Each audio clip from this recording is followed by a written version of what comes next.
2025년 주제는 광야를 걷는 사람들이라고 잡았습니다.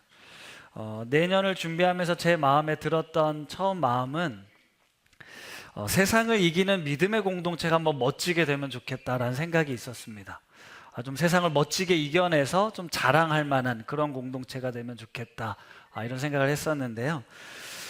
많은 분들이 사실 겉으로 보기에는 멀쩡해 보이고 또 괜찮아 보이지만 속으로는 많이 아프고 또 힘들고 참 내색하기 어려운 그런 삶을 살고 있습니다. 그래서 한번 믿음으로 이걸 이겨내보자, 또 이런 마음이 들었었는데, 목회자들과 함께 내년을 고민하면서 그래, 진짜 우리 인생이 너무 광야 같다. 세상을 멋지게 이겨내고 싶지만 그게 생각처럼 쉽지 않다. 만만치 않은 우리들의 삶, 결국 우리 성도님들이 그런 인생길을 걸어가고 있는데, 거기서 하나님을 바라보는 것이 우리가 살 길이고, 또 하나님을 바라보는 믿음의 공동체가 옆에 있어야 또 우리가 그 광야길을 잘 이겨낼 수 있겠구나 라는 생각이 들어서, 광야를 걷는 사람들이지만 우리가 함께 하나님을 바라보며 내년 한 해도 믿음으로 넉넉히 이겨내시는 은혜가 있었으면 좋겠습니다. 그래서 우리가 지금 걷고 있는 이 광야 같은 현실을 피하지 말고 도망치지 말고 그냥 받아들이자. 그리고 광야 같은 인생길 절망하지 말고 함께 우리 주님을 바라보자. 이런 마음으로 내년을 함께 살아보려고 합니다. 그래서 새해 주제 말씀은 신명기 말씀을 잡았는데요. 원래는 이 신명기는 민수기 다음에 나오는 이제 성경이고, 내년에는 민수기를 함께 볼 건데, 이 신명기 1장에 나오는 이 내용이 내년 민수기의 내용을 잘 요약하고 있는 것 같아서 신명기 말씀을 주제 말씀으로 잡았습니다. 민수기는 이스라엘 백성의 광야 40년을 기록해 놓은 책입니다. 정확히는 이제 38년인데요. 사실 민수기라는 단어는 한자로 보면 백성민자의 숫자를 세다, 그래서 사람 숫자를 센다. 영어로는 Book of Numbers, 이 숫자의 책, 이런 책이잖아요. 그런데 원래는 히브리어 원제는 베미드바르라고 해서 광야에서라는 뜻입니다. 그런데 이 히브리어를 헬라어로 번역하면서 이 민수기에 보면 두 차례 인구를 조사하는 장면이 나오는데, 그런 인구 조사하는 내용을 바탕으로 책 이름을 민수기라고 지었는데요. 사실 민수기의 내용은 광야에서 이스라엘 백성들이 어떻게 살았는가를 보여주는 내용이라는 겁니다. 시내산에서 출애굽을 한 이후 이스라엘 백성이 시내산에서 하나님의 율법을 받고, 그리고 1년이 지나서 이제 출발하는 그런 내용, 그리고 광야에서 가나안 땅 정복을 하지 못하고 또 정탐꾼의 사건이 나오면서 38년을 헤매는 그런 장면들이 민수기에 나오는데요. 이 과정을 통해 우리는 이스라엘의 불신과 실패, 또 회개와 구원의 역사를 보게 됩니다. 지치고 힘든 여정 중에서도 원망과 불평했던 모습, 그럼에도 불구하고 그 이스라엘 백성을 인도해 가시는 하나님의 구원의 이야기를 우리가 보게 됩니다. 모세는 이 신명기 말씀을 통해서 가나안 땅을 목전에 두고 지난 40년을 회고하는 내용을 썼어요. 하나님께서 이스라엘 위해 먼저 싸우셨다라는 내용을 언급합니다. 그리고 너희를 광야에서 지키고 보호하셨다라고 말씀하고 있습니다. 새 한글 번역 성경으로 31절 말씀 우리 같이 한번 읽어보도록 하겠습니다. 시작. 광야에서 그대는 보았습니다. 여호와 그대 하나님이 그대를 안아 옮기신 것을요, 아버지가 아들을 안아 옮기는 것처럼 하셨지요. 그대들이 이곳에 이르기까지 걸어왔던 그 모든 길에서 그렇게 하셨어요.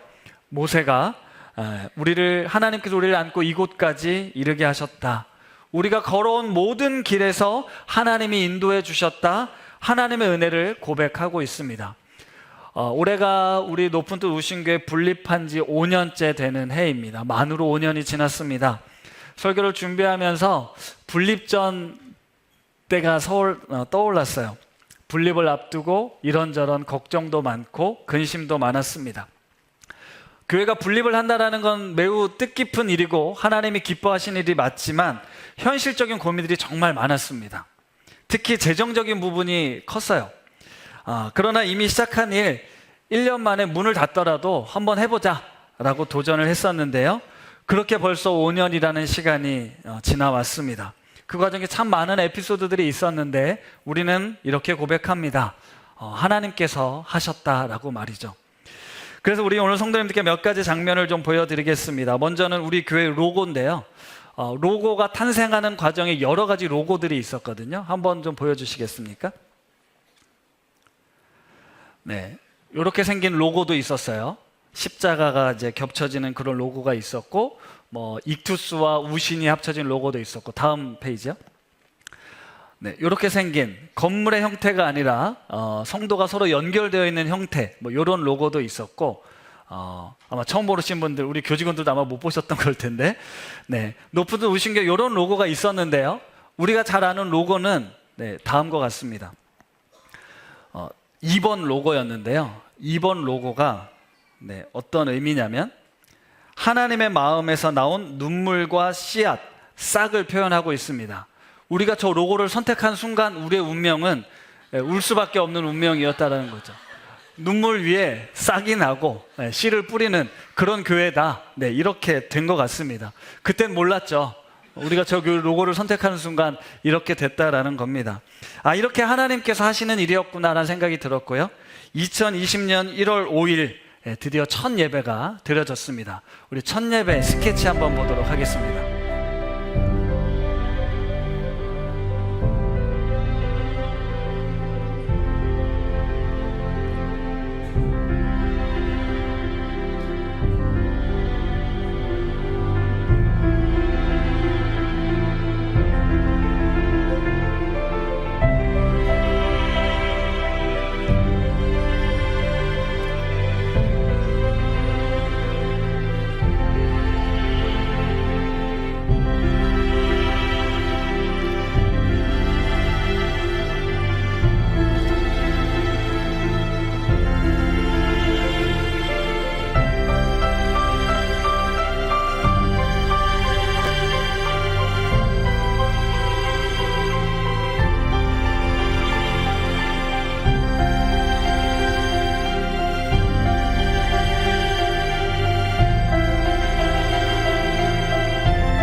교회가 아니라 사람에게 더 집중하려는 말씀입니다. 잘 들으셔야 되는데요. 교회가 아니라 사람, 여러분 한 사람 한 사람에게 더 집중하려고 한다는 것입니다. 분립개척한 이 높은 뜻 우신교회, 그 교회를 멋들어지게 만들어 보기 위해서 여러분들을 도구로 이용하고 싶지 않습니다.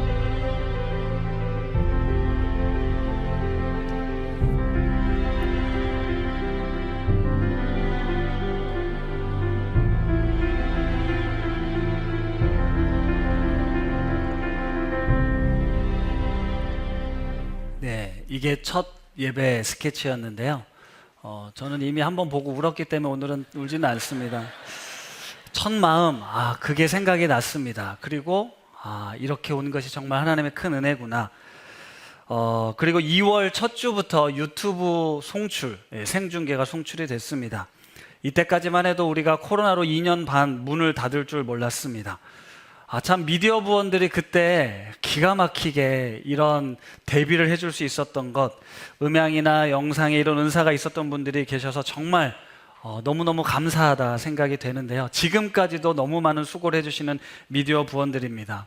그렇게 분립하고 2달이 지났던 2월 22일, 정확하게는 3월 1일 주일부터 온라인 예배가 시작이 됐습니다. 그리고 주일부터 바로 다음 세대 공동체 영상 예배가 시작됐는데요. 추억의 그 영상 한번 보도록 하겠습니다.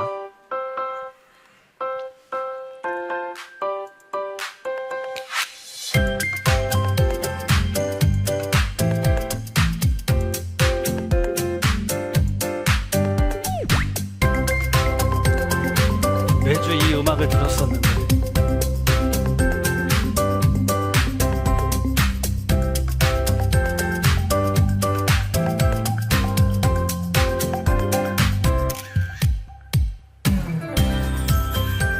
높은뜻 우신교회 꼬마누리, 키즈누리, 틴즈누리 친구들 안녕하세요. 오늘은 각 가정에서 부모님과 함께 영상으로 예배를 드리는 날입니다. 이제 찬양으로 예배를 시작할 텐데요. 천국은 마치 함께 찬양할게요.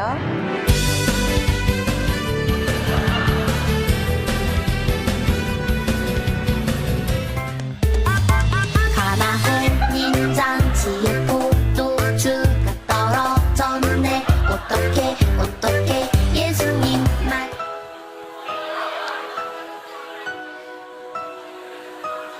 주님을 만나죠.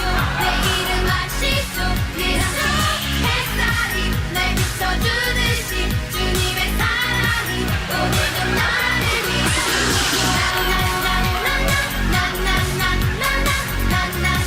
많은 물건들이 우리 친구들이 기다리는 물건들이 들어있다. 이거 좀 창피하다. 창피함에 무릎 쓰고 파이팅!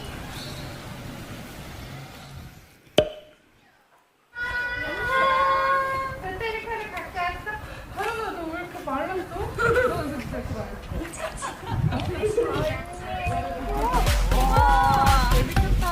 여기 이 숫자랑 이 숫자랑 이상아 이 선생님하고 사진 한번 찍자.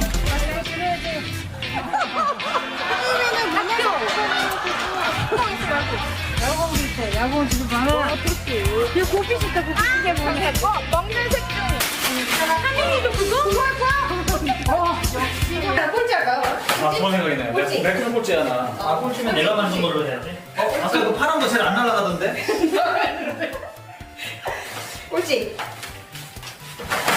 일부러 이렇게 맞게 아, 그런 이러면 거 안 되는 없죠. 거야. 아, 진짜. 하나, 둘, 셋. 이거 뭐예요? 이거 안 말린 거 아니야? 던져서 진짜 안 말린 거 아니야? 앞에서 놓은 거 아니야? 주한이, 주은이 축하해요.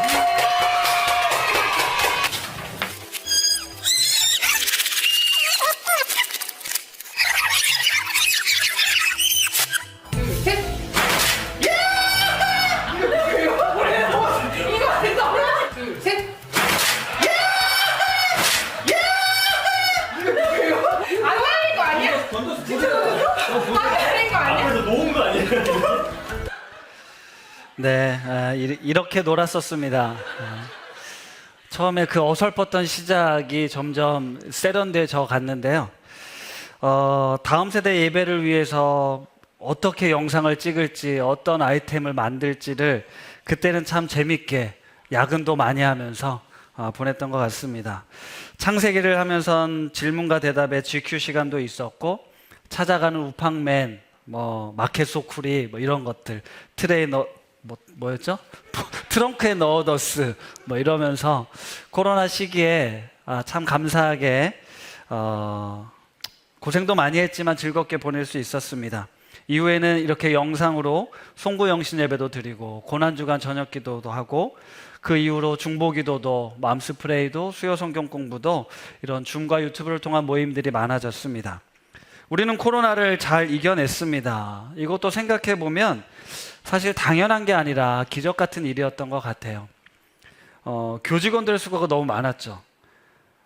완전 맨 땅에서 시작했습니다. 3월 첫 주부터 갑자기 영상 예배를 드려야 되는데 영상 전문가도 없었고요. 우리끼리 모여서 핸드폰 들고 서로 찍어주면서 편집하고 그 뒤로 이제 배종원 목사님과 우리 박신혜 목사님이 영상의 달인이 됐어요. 우리 교회 영상을 보고 놀라시는 분들이 많더라고요. 누가 그렇게 영상을 만드시는 거냐.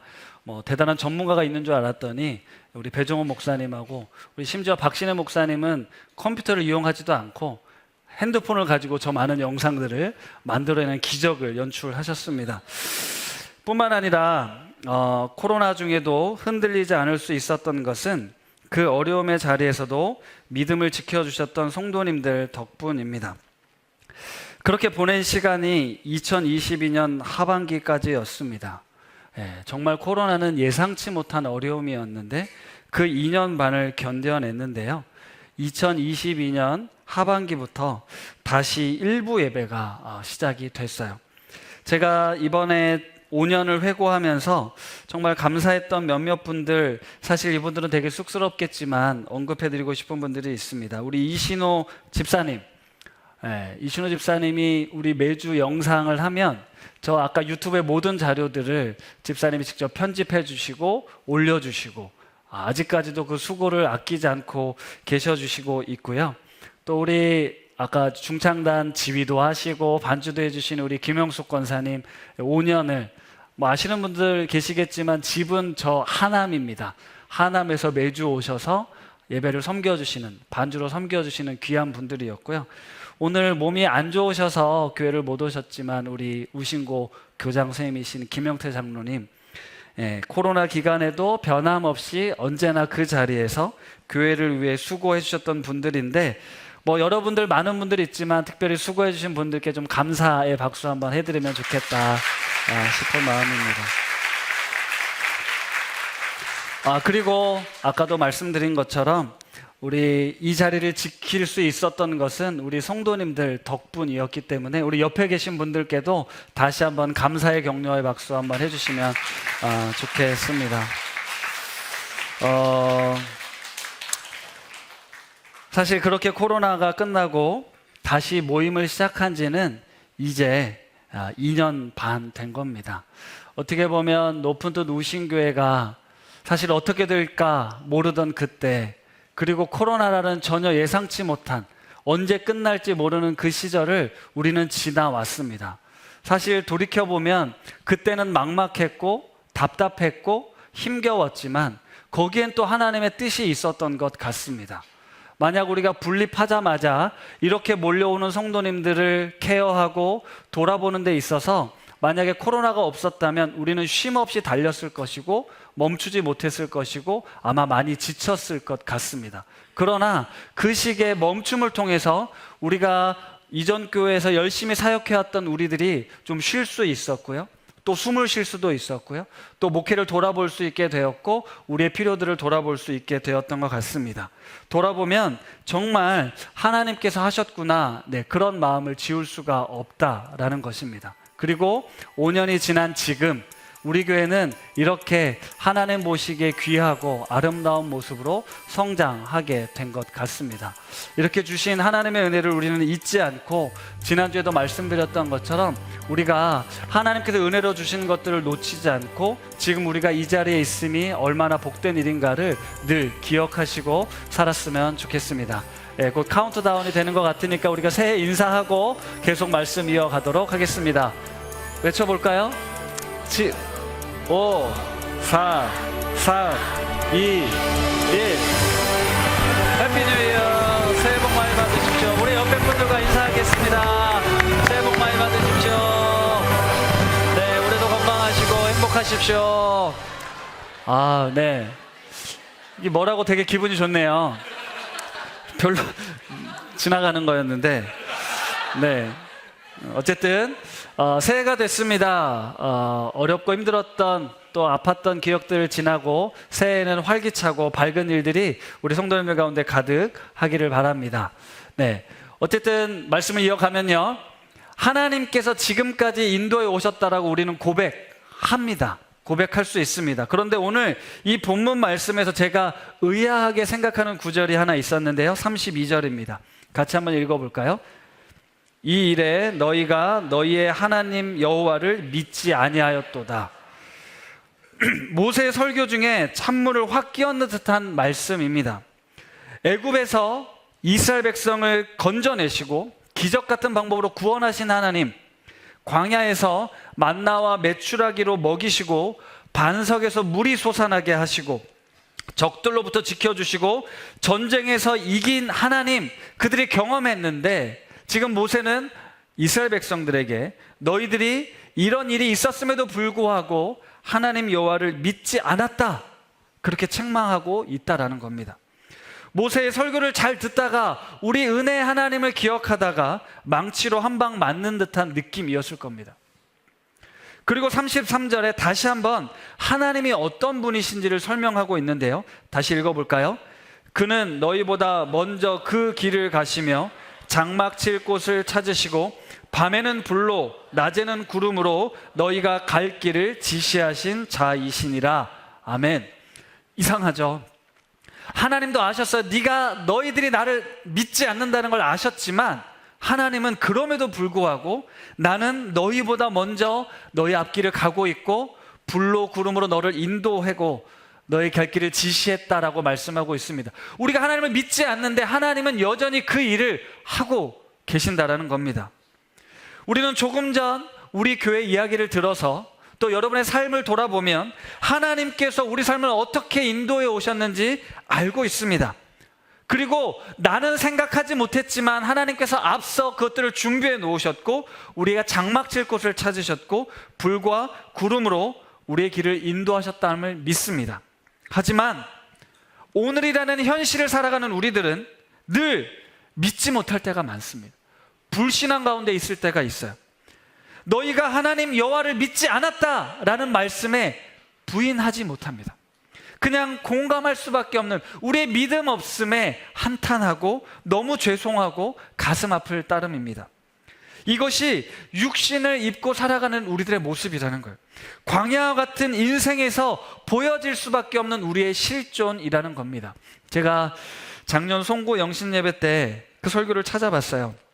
그때도 제 자신에 대해 한없이 부끄러운 이야기를 말씀드렸더라고요. 올해는 어땠습니까? 네, 이미 여러 번 저의 부끄러운 모습을 고백했습니다. 가족들에게 너무 미안하고 부끄러운 모습을 반성도 하고 용서를 구하고 잘해보겠다고 다짐을 했는데 진짜 조금 나아진 것 같습니다. 그런데 저만 그런 게 아니라 우리 가족들도 분명히 잘하기로 한 것 같거든요. 안 변하더라고요. 우리가 하나님의 은혜도 알고요, 그분의 사랑도 압니다. 우린 믿습니다.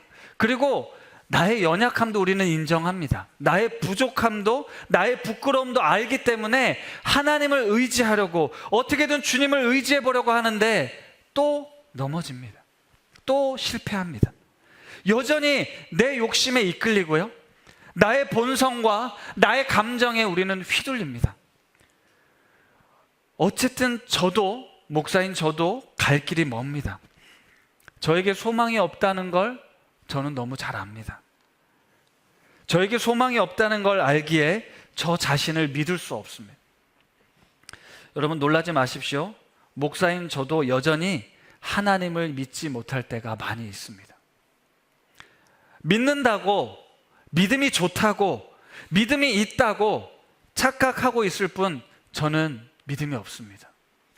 하나님 앞에 수없이 믿음을 고백했고 그런 삶을 살겠노라고 다짐했지만 정작 문제와 어려움과 고민이 찾아오면 나의 믿음은 온간데 없이 사라졌습니다.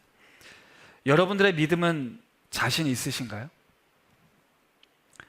잘 되면, 문제가 해결되면, 성공하면 하나님이 계시는구나, 하나님이 나를 잊지 않으셨구나, 하나님이 나를 사랑하시는구나, 그렇게 느껴지다가도 아픔이 찾아오면, 실패가 되면, 고난이 찾아오면, 기도가 응답이 되지 않으면 하나님이 계신 거 맞아? 어떻게 나에게 이러실 수 있지? 이렇게 금방 믿음 없는 모습으로 바뀐다는 겁니다. 분명 하나님의 은혜로 오늘을 살아가고 있다, 그 은혜를 고백하고 있지만 어느 순간 그 은혜는 당연한 것으로 바뀌고 그렇지 않은 일들이 발생하면 하나님을 믿지 못하는 상태가 되어 버린다는 겁니다. 그래서 또 믿음 없이 원망하고 불평하고 실망하고 두려움과 염려 속에 빠져들더라는 겁니다. 나보다 먼저 가셔서 나의 길을 인도하시는 그분이 계신데 우리는 그분을 믿지 못하고 우리의 현실 앞에 좌절하고 넘어질 때가 많더라는 거죠. 사랑하는 성도 여러분, 예수 그리스도는 우리 삶에서 내 마음대로 휘두를 수 있는 도깨비 방망이가 아닙니다. 빌립보서에서 사도 바울이 외쳤던 그 말씀, 내게 능력 주시는 자 안에서 내가 모든 것을 할 수 있느니라, 이 말씀은 너무나도 정확한 하나님의 말씀이지만 내가 바라는 대학에 가기 위해서, 내가 원하는 직장에 취직하기 위해서, 스포츠 경기에서 이기거나 어떤 문제나 어려움을 해결하기 위해 주님 안에서 내가 뭐든지 할 수 있습니다 라는 그때 필요한 말씀이 아닙니다. 내 인생의 성공이라는 목표를 위해 신앙을 도구화하는 건 너무나 위험한 일입니다.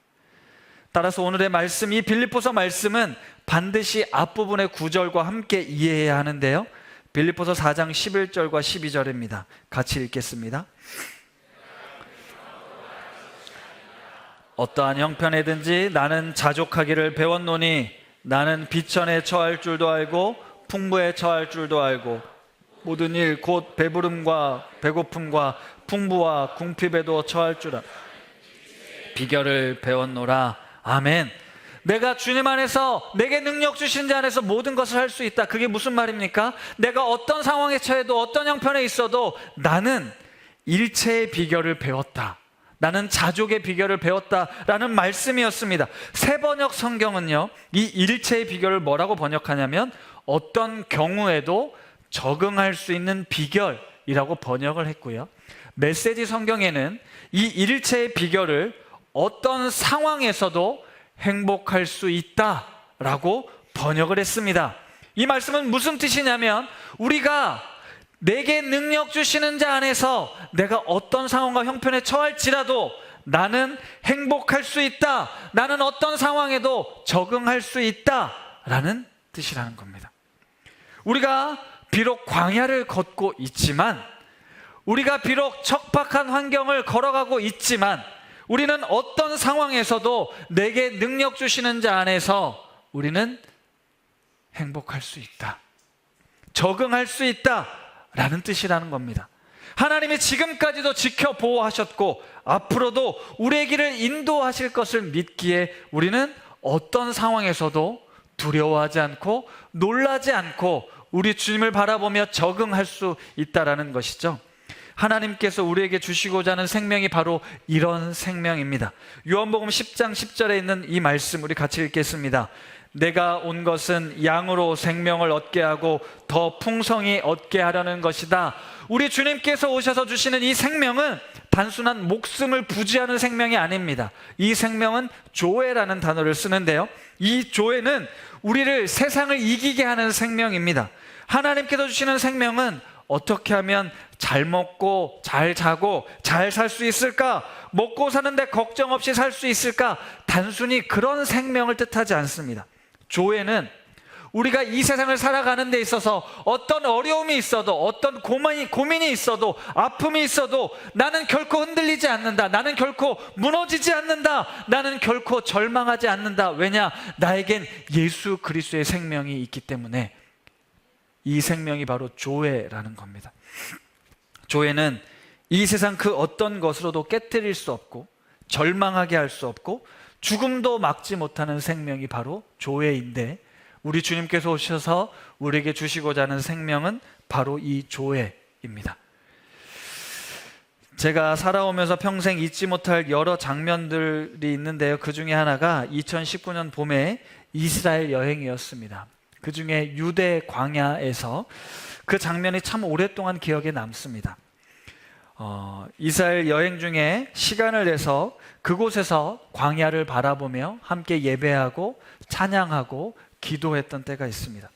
그리고 개인적으로 묵상하는 시간을 주셨을 때 그 장면 제 카카오톡 프로필 사진에서 확인하실 수가 있는데, 유대 광야에 다윗은 시편 23편을 기록했다고 합니다. 우리 눈에 보기에는 풀 한 폭이 보이지 않는 것 같은 그 유대 광야를 다윗은 살아가면서 여호와는 나의 목자시니 내가 부족함이 없으리로다 라고 고백을 했습니다. 사실 말도 안 되는 고백입니다. 먹을 것도 마실 것도 보이지 않는 척박한 환경이었지만 다윗은 여호와가 나의 목자시니 내게 부족함이 없으리라는 이 위대한 시편 23편을 기록했다라는 겁니다. 그걸 참 많이 묵상했습니다. 어떻게 그럴 수 있지? 우리 눈에 보기엔, 내 귀에 들리기엔, 내가 살아내기엔 척박한 환경인데 어떻게 그런 고백을 할 수 있지? 다윗은 하나님이 주시는 생명을 누렸던 사람이었습니다. 사랑하는 오신 가족 여러분, 말씀을 마무리하려 합니다. 광야를 걷는 사람들에게 하나님께서는 이 광야라는 척박한 환경을 어떻게 생존할 수 있는지, 어떻게 살아남을 수 있는지를 가르쳐 주지 않으셨습니다. 하나님께서는 그 광야와 같은 인생길을 걸어가는 우리들에게 예수 그리스도를 통해 우리에게 허락된 십자가의 능력, 십자가의 생명을 우리에게 주셨습니다. 바로 하나님을 믿고 그분을 의지하고 그분을 붙드는 것이 우리가 광야를 살아갈 수 있는 비결이다라는 것이었습니다. 하나님은 이렇게 말씀하십니다. 잊지 말아라. 너의 힘으로 지금까지 살아온 거 아니다. 네 뒤에는 항상 내가 있었다. 네가 실수하고 네가 고집 피우고 내 멋대로 행동할 그때에도 나는 그런 너를 품에 안고 지금까지 왔단다. 네가 나를 믿지 못하고 네가 나를 원망하고 네가 나에게 불신앙을 보여줬어도 나는 너보다 앞서 너의 갈 길을 갖고 너의 길을 인도했단다 말씀하십니다. 내가 함께하고 있다는 이 사실을 기억하고 지금 이 순간 다시 볼 수 없어도 들리지 않더라도 나를 바라보면 좋겠다. 내 음성에 귀를 기울이면 좋겠다. 우리 주님께서 이렇게 말씀하십니다. 나는 너보다 앞서가는 하나님이야. 2025년 우리보다 먼저 그 길을 가신 하나님, 불과 구름으로 인도하시는 우리 주님을 함께 바라보며 나아갑시다. 어쩌면 우리는 그 길을 걸어갈 때 끊임없이 믿음을 시험받을 겁니다. 하나님을 믿지 못하는 말과 행동들을 또 반복하게 될 겁니다. 그러나 그럼에도 불구하고 하나님의 신실하심은 우리를 내버려 두지 않으시고 우리 앞서 행하셔서 우리의 갈 길을 인도하실 것입니다. 그분의 성실하심이, 그분의 인자하심이 우리의 앞길을 인도하실 것입니다. 그러니 새롭게 시작하는 한 해, 광야라는 두려움과 절망과 고난의 시간이 우리 눈앞에 펼쳐져 있을지라도 믿음의 눈을 들어 선한 목자 되신 주님을 바라보며 시편 23편의 은혜가 우리 모든 성도님들 가운데 가득 넘치시기를 기도합니다. 우리 함께 이 찬양 고백하겠는데요, 오늘 예배 전에 불렀던 지금까지 에베네셀이라는 찬양 함께 고백하겠습니다.